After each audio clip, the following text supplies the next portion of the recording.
Fala aí, galera, como é que vocês estão? Tudo bem? Eu sou o professor Rafael Henrique Bufalieri, eu vou estar aqui trazendo mais um conteúdo para vocês, beleza?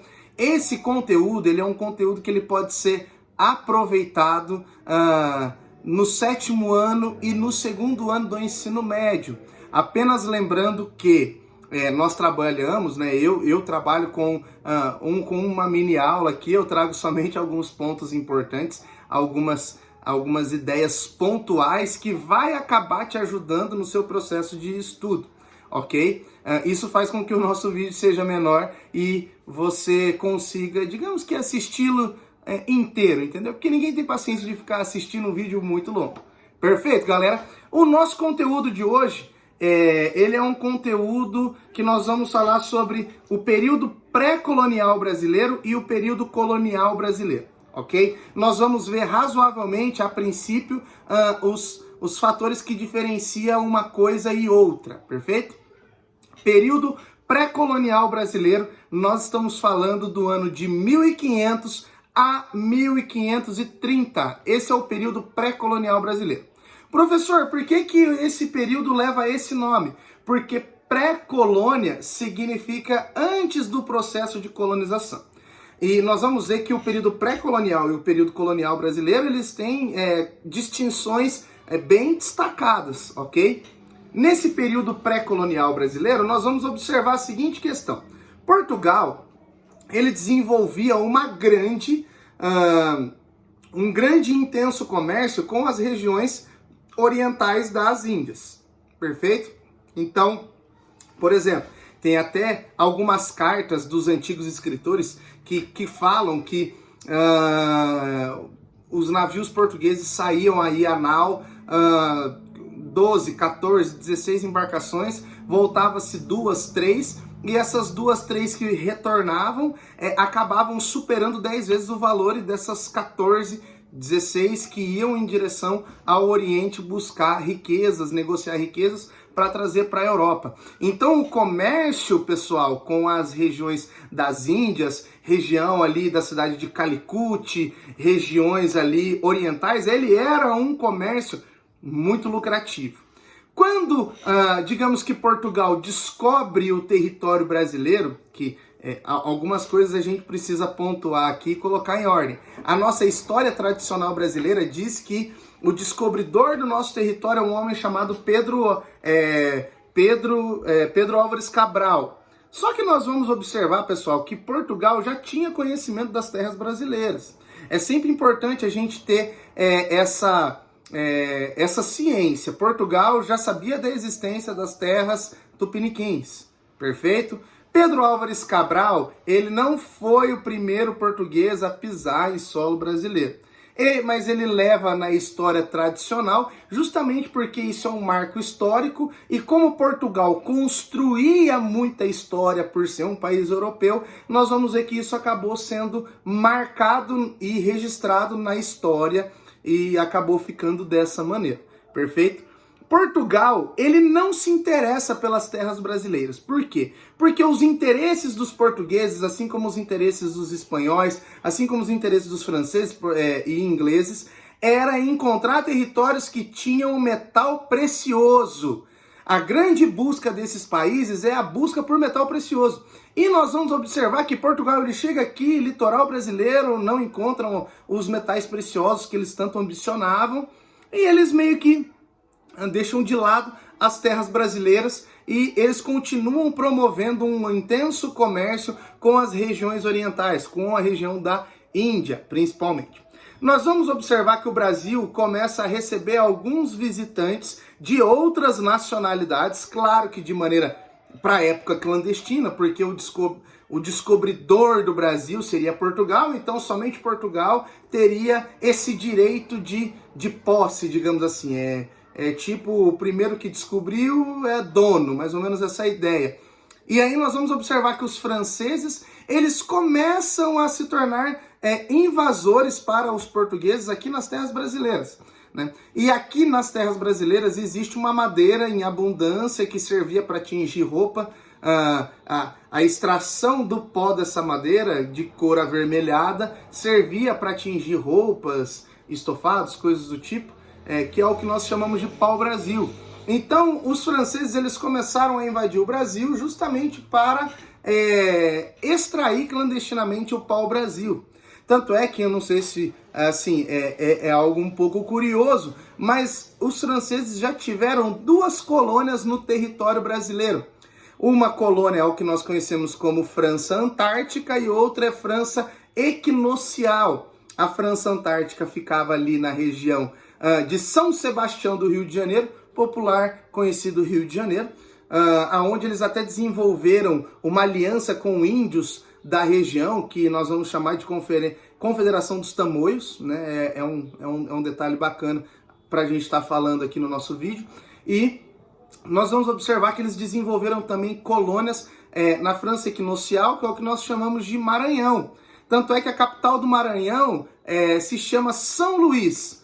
São Luís, a palavra Luís, era um nome muito utilizado pelos reis franceses. Nós tivemos vários, digamos assim, Luíses passando pelos reinados franceses, né? A título de curiosidade, nós vamos ter o Luís XIV, que vai ser o ápice da monarquia absolutista francesa, e nós vamos ter também o Luís, que vai ser degolado na Revolução Francesa, o Luís XVI. Né? Nós vamos ver que ele vai ser ali degolado na Revolução Francesa, só a título de curiosidade, ok?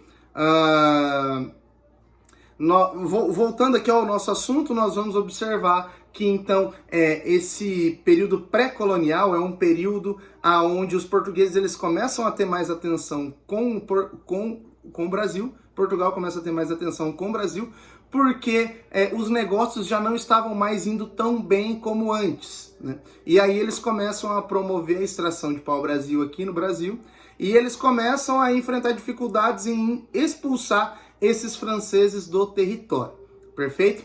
Algumas características básicas do período pré-colonial. Extração de pau-brasil, essa era a atividade comercial, ok? A mão de obra utilizada era mão de obra de escambo nativo, ou seja, os índios eles eram, assim, digamos que ludibriados em fazer as tarefas e os serviços para os portugueses. Então eles cortavam a madeira, transportavam as madeiras para as embarcações, a troco de quinquilharias, como espelhos, como pente, machado, coisas do tipo, ok? Então, não é uma mão de obra escravizada, é sempre bom a gente ter isso muito claro, ok? Era uma mão de obra de escambo, de troca, perfeito? E esse sistema, ele não é conhecido como colonização, porque não existia, digamos que, habitação fixa por parte dos portugueses aqui no território, perfeito? Então, essa é uma das características do período pré-colonial, certo?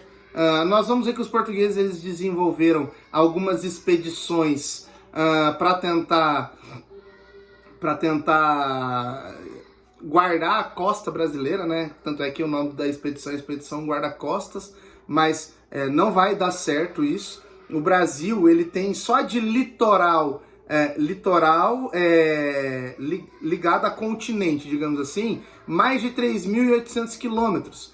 Se a gente somar todas as ilhas brasileiras, nós vamos ver que o território ele se expande para 4.500 quilômetros só de área costeira. Agora você imagina só, você fiscalizar tudo isso é muito difícil, é impossível, quase. E aí nós vamos ver que os portugueses eles não encontram outra maneira a não ser colonizar o território, e uma vez que eles entendem esse processo, a partir de 1530, então, na figura do Martim Afonso de Souza, que vai ser o primeiro grande donatário brasileiro a tocar uma capitania, nós vamos ver então que Portugal começa a colonizar o Brasil, certo? um detalhe importante. A partir do momento que Portugal começa a colonizar o Brasil, nós vamos observar aí, então, que eles precisam desenvolver um sistema político para organizar a colônia. Esse sistema político é o que nós chamamos de capitanias hereditárias. Portugal divide a sua porção territorial em 15 lotes de terras para 12 capitães donatários, ok? Uma vez eles dividindo essas terras aos capitães donatários, eles davam a responsabilidade para esses capitães donatários de colonizar a terra, fazer da terra produtiva e proteger essa terra de eventuais invasores. Só que nós vamos ver que esse sistema não dá muito certo por causa de N fatores, como o distanciamento de uma capitania para outra, o alto poder que precisaria ter de investimento para que você pudesse fazer essa capitania se desenvolver. Nós vamos observar que na história conta que tem capitães que nem vieram conhecer o território que eles ganharam, né? E essa capitania era uma capitania hereditária. Eles não podiam vender, eles não podiam dar, eles só poderiam passar para os seus respectivos filhos, ok? E esse território aí, então, ele era um território de Portugal, só que dado, digamos que, um alvará de comando para os capitães donatários, perfeito? O período colonial brasileiro, então, que acontece a partir de 1530, nós temos algumas características importantes. Nós vamos observar que o Brasil ele vai desenvolver um sistema, um sistema de capitanias, onde a base econômica era a plantação de cana-de-açúcar, perfeito? Então a cana-de-açúcar vai ser a primeiro momento o primeiro, digamos assim, o primeiro produto a ser produzido, a ser extraído aqui no Brasil. E para que essa cana-de-açúcar ela pudesse se desenvolver, nós vamos ver que vai ser investido muito naquilo que a gente chama de engenho. O que é um engenho? Engenho é onde você vai produzir a cana-de-açúcar, é uma fazenda, onde você vai produzir a cana-de-açúcar, você vai extrair essa cana-de-açúcar, você vai fazer o primeiro processo dessa cana-de-açúcar, que é o processo da moagem, que é o processo do purgar, até que eles vão transformar essa cana naquilo que nós chamamos de melado, ou melaço. E aí nós vamos ver que uma vez esse subproduto, esse, digamos que, produto intermediário, ele vai ser enviado para a Holanda, né?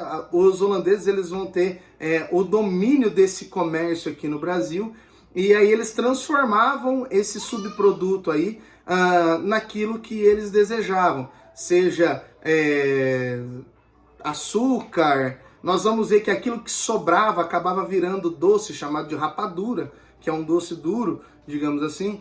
E aí a gente vai observar que esse vai ser o processo aí do plantio, colheita e transformação dessa cana de açúcar, beleza? Como é que era feito o sistema de mão de obra? Pessoal, gravem bem. A gente pode resumir isso naquilo que nós chamamos de uma sigla chamada de MEL, M-E-L, uma monocultura. Então, o sistema colonial brasileiro ele é em uma monocultura, ele é estabelecido na monocultura do plantio da cana-de-açúcar, só um tipo de coisa que era plantado, tá? O E, ele é referente à escravocrata, perfeito? Então, a escravidão era a grande mão de obra desse sistema colonial português, e o L, né, o M-E-L, o L vai ser chamado de latifundiário, perfeito? Então, o que é um latifúndio? É uma grande porção de terras onde é produzido aí, no caso nós estamos falando da cana-de-açúcar, perfeito? Então, uma monocultura, escravocrata, latifundiária, ok? E a exportação, né? O grande foco de Portugal era exportar esse produto aí, esse produto vindo da cana-de-açúcar, para que eles pudessem acumular riquezas. E o grande foco de todos os países nesse período era a acumulação de riquezas para poder acumular metal precioso. ok? Espero poder ter ajudado vocês, galera, é um prazer enorme estar aqui. Se você gostou desse vídeo, curte ele aqui embaixo, se inscreve no canal, ativa o sininho para novas notificações e nós vamos estar postando aqui mais conteúdos de história para vocês, beleza? Agradeço demais a colaboração de vocês, agradeço aí aos mais de 120 inscritos e muito obrigado por tudo que vocês estão fazendo aí, pessoal. E se você não me segue lá no Instagram, segue lá, @Prof. Rafa Buffalier. Beleza, galera? Um bom dia para vocês, bons estudos e é nóis!